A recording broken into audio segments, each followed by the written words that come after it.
கிணற்றுக்குள் car பாய்ந்து விபத்துக்குள்ளானதில் ஒரு குழந்தை, 2 பெண்கள் உட்பட 5 பேர் பரிதாபமாக உயிரிழந்தனர். கோயம்புத்தூர் துடியலூரைச் சேர்ந்தவர் மோசஸ், வயது 55. இவரது மனைவி வசந்தா, வயது 50 மற்றும் உறவினர்களான ரவி கோவில் பிச்சை 60, இவரது மனைவி கிறிஸ்டியா கிருபா 50, பிரிசோன் வயது 29, இவரது மனைவி சைனி பிரபா வயது 26. இந்த தம்பதியின் குழந்தை ஸ்டாலின் 2, ஜெனிட்டா 26 ஆகிய 8 பேர் கோவையிலிருந்து ஒரு ஆம்னி காரில் சாத்தான்குளம் அருகே உள்ள வெள்ளாளன் விளை பகுதியில் நடைபெறும் நிகழ்ச்சிக்காக வந்து கொண்டிருந்தனர். சாத்தான்குளம் அருகே வரும்போது இந்த கார் சாலையோரத்தில் இருந்த கிணற்றுக்குள் பாய்ந்து விபத்துக்குள்ளானது.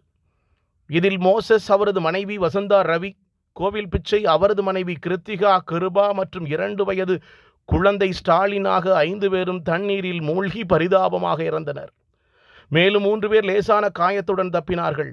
இதுகுறித்து தகவல் அறிந்ததும் சாத்தான்குளம் தீயணைப்பு படையினர் விரைந்து சென்று 5 பேரின் உடல்களை மீட்டனர். சாத்தான்குளம் காவல் நிலைய போலீசார் பிரேத பரிசோதனைக்கு அனுப்பி வைத்தனர். மேலும் இது சம்பந்தமாக வழக்கு பதிவு செய்து விசாரணை நடத்தி வருகிறார்கள். இந்த சம்பவம் அந்த பகுதியில் பெரும் சோகத்தை ஏற்படுத்தியிருக்கிறது. இந்த கிணறு 50 அடி ஆழமானது. இதில் 40 அடி ஆழம் தண்ணீர் நிரம்பி இருந்தது.